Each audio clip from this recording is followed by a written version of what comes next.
I've been reading this book that Curtis Lillie told me about earlier this year, or last year, because last summer, as Curtis was getting ready to go into high school, she started running with Granada's cross-country team, and her coach told her and all of the other new runners to read this book. And this book is called Becoming Varsity: How to Become a Championship Level Distance Runner. And the book was written by Doug Souls, one of the most successful high school coaches in American sports. He won a national championship with his Southern California school, and then, because that was too easy, he decided to move to Utah, start coaching at another school, and then took that school to a national championship. He's the only coach to ever take two different teams. And he wrote this book that Curtis introduced me to. And he describes in it the difference between running cross country and becoming a championship cross country runner. And he sets out some of the differences in this simple way. Varsity athletes make every practice. JV athletes miss when they think they need to. Varsity athletes do the runs on their own they need to do. Often JV athletes will choose not to do the extra work. Varsity athletes set their schedule with running as the focus, where JV athletes often schedule their running as just another activity on their list. I bet nothing on this list surprises you, right? Because you could just take this list and apply it to almost any other area of life. This is kind of a typical list for what might make someone great at something over everyone else who just chooses to be good enough. Coach Souls, he measures himself, holds himself to the exact same standard. He writes, you really want to narrow down the items, down to the items that are the most important to you in this particular time in your life, and focus on the sacrifices that it takes to make it all work. And he goes on to write, I used to watch a lot of college basketball, NBA, NFL, and even SportsCenter news. As I started coaching, I realized that with teaching and coaching and having a wife and kids, something had to give. Slowly over time, I stopped watching each one. It wasn't that I didn't like them. It just came down to the most important and useful ways to use my time.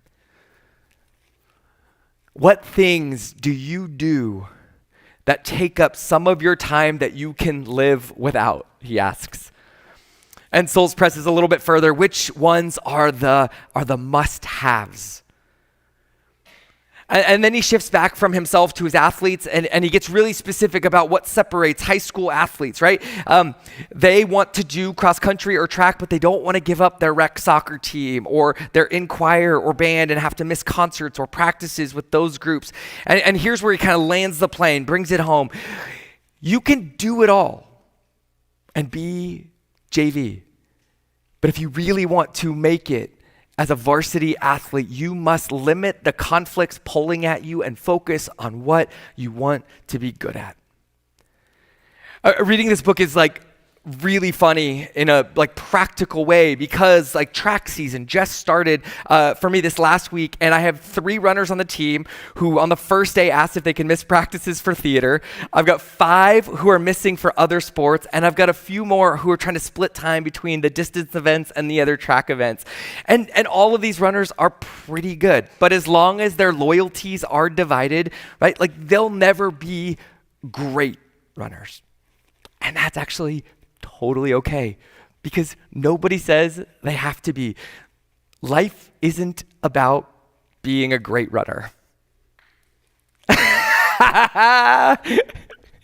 Thanks, Carla. Love that amen right there. It's not.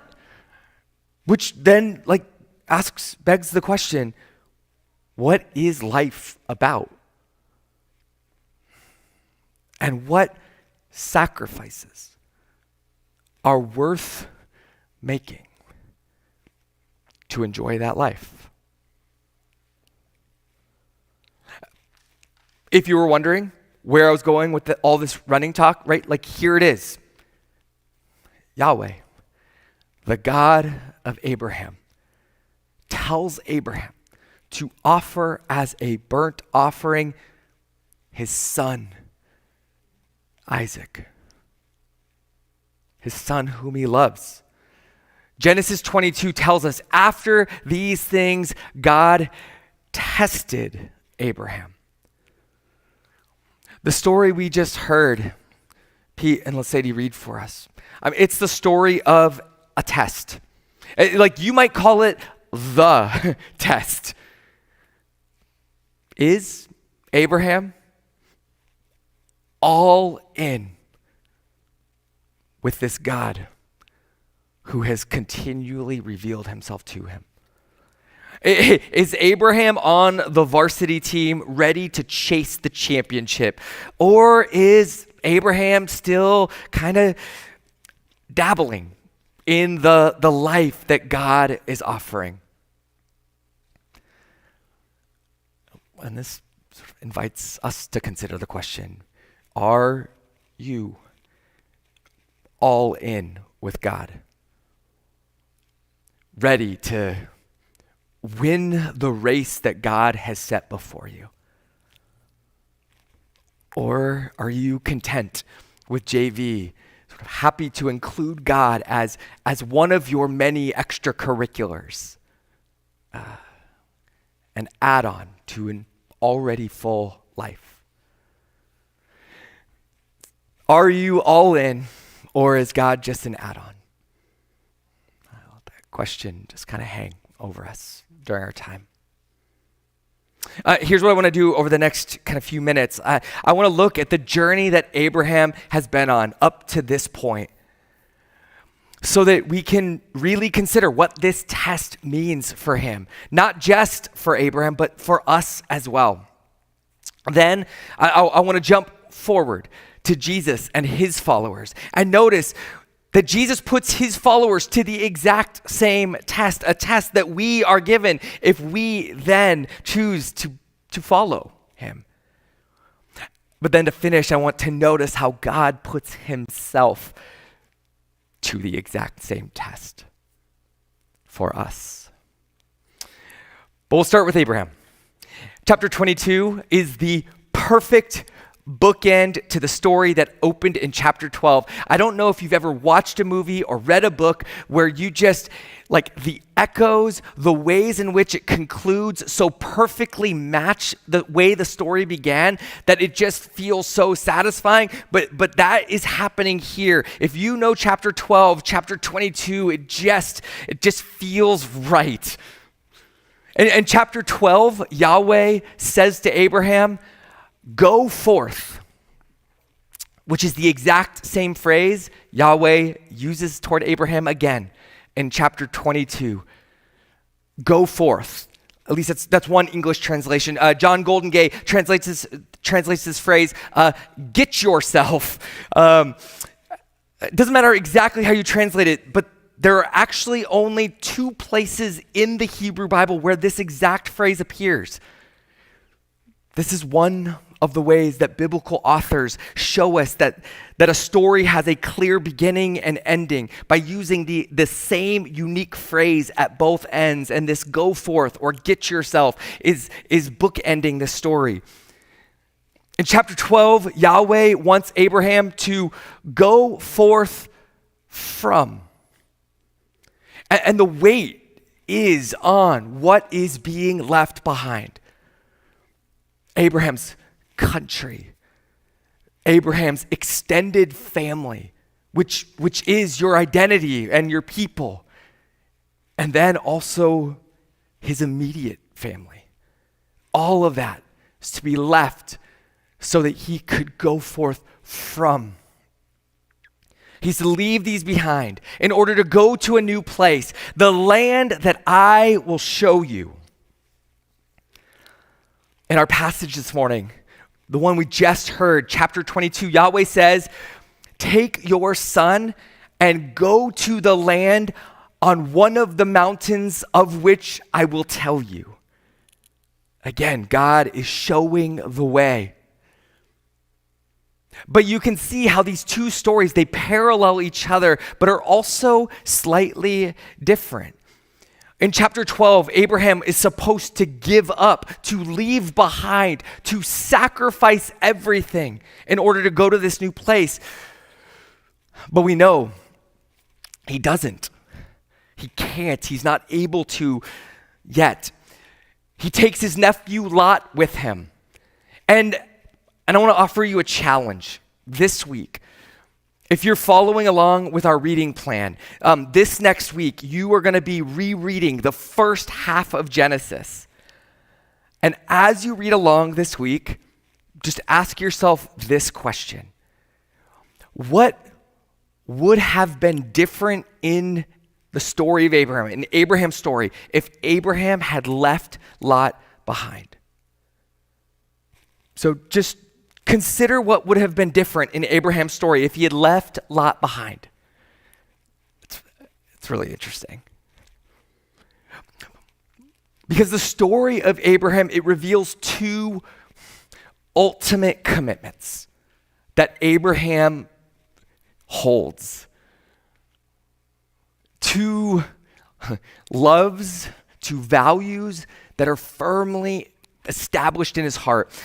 Abraham is committed to protecting his own life. And second, Abraham is committed to protecting his family. Number one and number two. So that at every turn, Abraham is afraid of losing his own life, or he's afraid of losing the members of his family. So that God has to show up and say, do not be afraid, Abraham. Even as Abraham encounters Yahweh, the living God, again and again, and he begins to trust and he grows in trust, Abraham is super predictable again and again in his efforts to save himself, to cling to his own life, and to save his family members. And so here we are. Again, chapter 22 says, after these things, right? After all of these failed attempts to trust God, after all of these moments of clinging to himself and his family, God's test comes to see if Abraham has changed at all through his relationship with Yahweh. Has Abraham's bond with Yahweh strengthened? Has Abraham started to loosen his grip on his life and on his family? And this test, it is like the ultimate test, right? And maybe you already recognize it, but Isaac was this miraculous gift from God. His prized possession. And what do we do with our prized possessions? We put them under lock and key. We hang on to them. We do everything we can to make sure nothing happens to them. The promise of Isaac made Abraham and Sarah, both independent of each other, laugh out loud because of how ridiculous it was that they would ever have a son. The actual gift of Isaac was none other than a gift from God. And what could be more valuable than a gift from God? And what do you do with your most valuable gifts? You lock them down. So, how will Abraham treat that gift that God has given him? Oh, it's not just any gift, right? This isn't a gift that Abraham is looking to re-gift. We're told that Isaac is Abraham's son whom he loves. So in whatever amount of time Abraham and his son have had together, Abraham has a deep affection and commitment and loyalty to this human. You might not know this, but this is the very first appearance of the word love in the Bible. which is interesting to think about today, the day after Valentine's Day, a day that has commercialized sentimental and romantic feelings of love. The Bible is way more interested in introducing us to a far deeper and richer kind of love. It's interesting that the first time the word love appears in the Bible is when a father gives up his dearly loved son. This gift is precious to Abraham. It is everything to him. It is Abraham's future. And God wants to know what or who does Abraham love more? His son or the God who gave him his son? Will Abraham cling to this gift with white knuckles? Or will he hold this gift with open hands?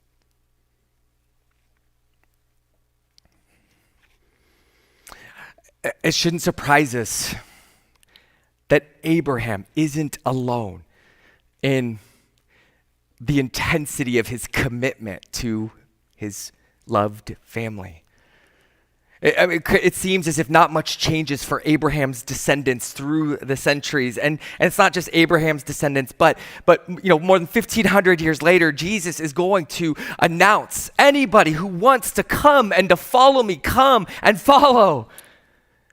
He's going to invite people to follow him and find life. But in that call, Jesus has to address the same core commitments. Jesus is offering people real life. He's saying, I have full life, abundant life that exceeds anything else that you know. And these people are like, ooh, that sounds good, but I have questions. They want to know, okay, that life you offer sounds good, but I have some family responsibilities. Can I take care of those first and then come and follow? They want to make sure it's going to be safe. Where are we going to sleep, Jesus? I don't know. The Son of Man doesn't really have a place to lay his head. Come follow me. What?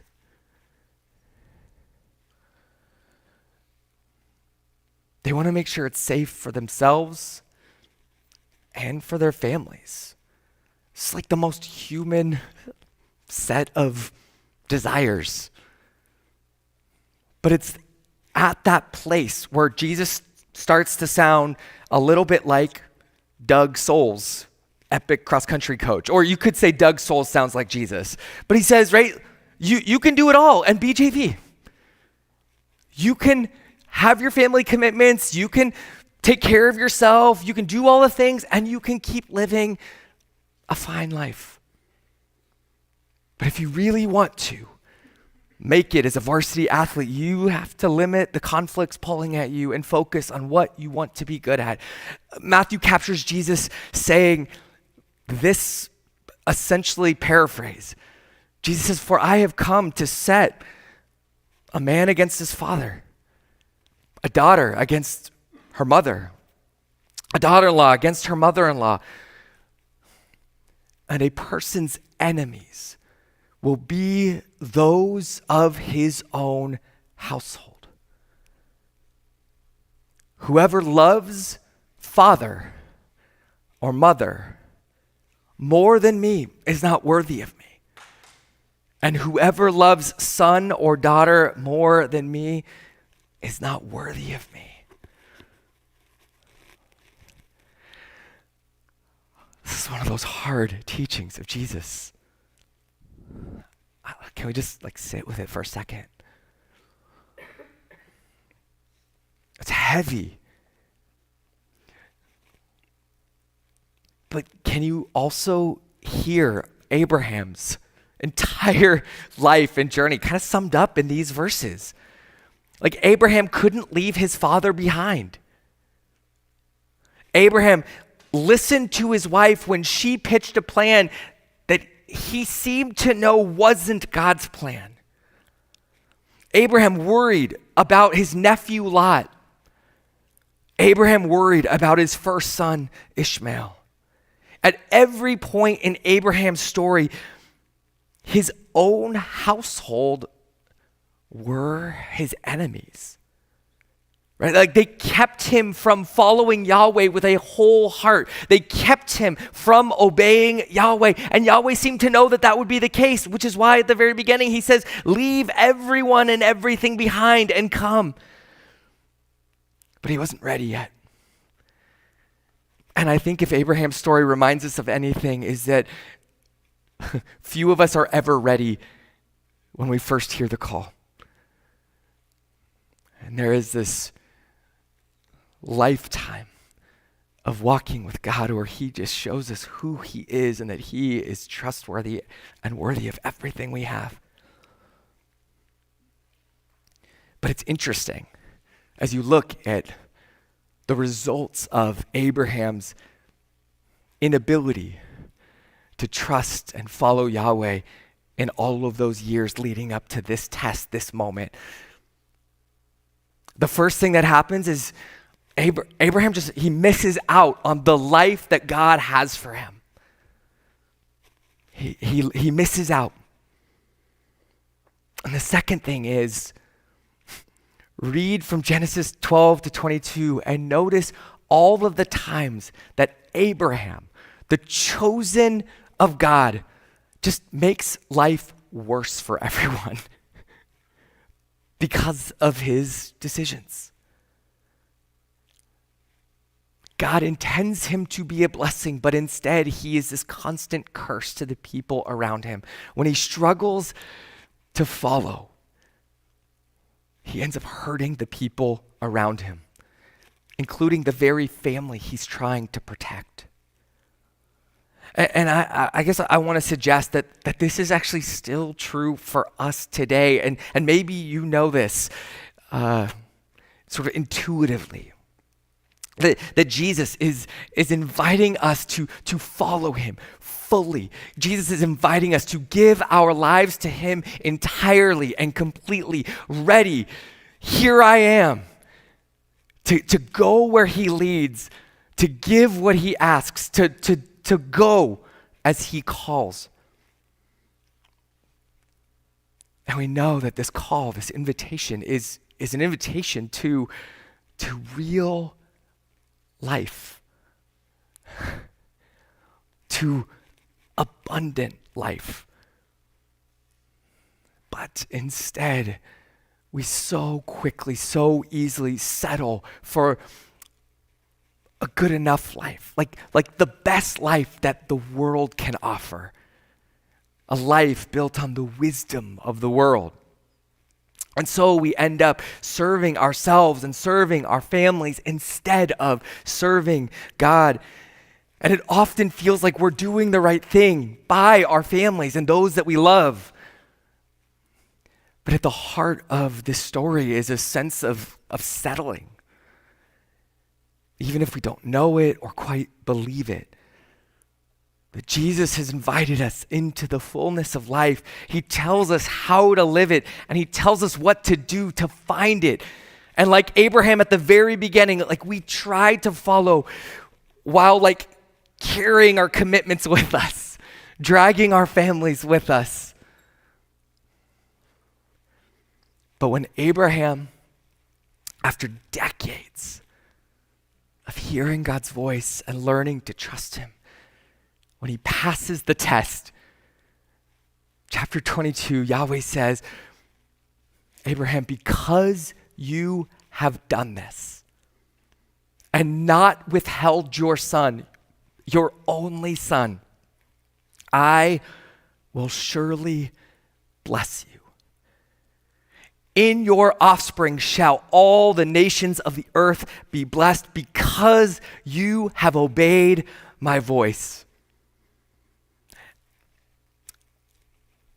It's not that God is like withholding all of the blessing he wants to give because Abraham has been disobedient in the past. And now that Abraham obeys, now God will bless Abraham and bless the nations. It's that God's blessing is designed to come through Abraham's obedience. And so I want to offer you an example. It's like this.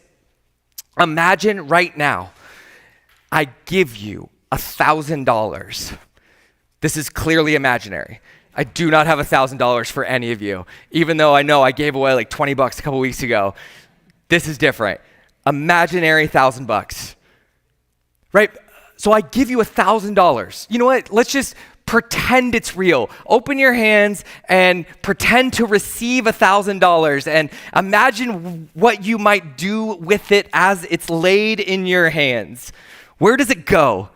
Do your hands immediately grasp it? Does it go into a pocket? I don't know. But I've put this $1,000 in your hands and I tell you, give this away to others. Jasmine's immediately bummed. But I put it in your hands and I say, give it away because I want to bless you and I want to bless others through you with that $1,000. Now think about what happens. You take that $1,000 and you keep it. And what do? You actually hurt yourself because you had something in your hands that was meant for others, but you chose to hoard it and be greedy with something that wasn't actually yours. You were a steward of it for a moment. You were given it to use, but you missed the blessing of being used to bless others, right? And so it actually doesn't matter if I put that in your hands and you go, I have $1,000 now. I have been blessed, and you keep it for yourself. It wasn't meant for you, and you become a worse person for not sharing it. And no one else is blessed. Can you see how this works? Like my goal by putting $1,000 in your hand was a double blessing. The joy of getting to see somebody else receive something they needed. But instead, no one is blessed. But if you take that $1,000 that's been put in your hands and you just follow my instructions, you are blessed. And so are those around you. I hope this kind of makes sense. Because the real beauty in all of this is that God doesn't ask us to do something that he won't do for us first. As we think of the stories in the Gospels, the stories about Jesus, we remember a voice from heaven, a voice from the skies that speaks, just like here in Genesis 22. And what does that voice speak over Jesus? Oh, my son, my dearly loved son, with whom I am well pleased. Jesus is the Son of God, loved by his Father. And Paul will go on to tell us in the letter he writes to the Romans that God did not spare his own son. Did I write sin? Oh, thanks. In my notes it says sin, and I'm like, man, that's some good work back there, Tom Epperly. Did not spare his own son, but gave himself up for us. For us. In the same way that Abraham's test was a test of his ultimate loves. He loved his son Isaac as a good parent does. But did he love and trust Yahweh more? Jesus puts it exactly this way. Do we love father or mother or son or daughter more than we love him? the one who has given us father and mother or daughter or son. God, the creator of the universe, gives his very own son to prove his love for the world. He provides the ultimate sacrifice. And what this means for us is that God isn't just putting up with us. Sometimes it feels like God is just constantly putting up with us and our sin and our rebellion and all of our stubbornness, but God isn't just putting up with us. We are not just an add-on to God's life and world that he just is like, oh, well, I started with them, I might as well finish with them. No, we're told that God's sacrifice speaks volumes. That God's sacrifice says that he is all in on us. He is all in for us. He is all in with us. He is all in. And so will we go all in on him. Here's the ultimate craziness about this. It actually costs us nothing, because apart from him, we have nothing. Everything we have has already been provided to him. And so when we give it back, we acknowledge that he is the one who sees us, who provides for us, and has gone all in on us.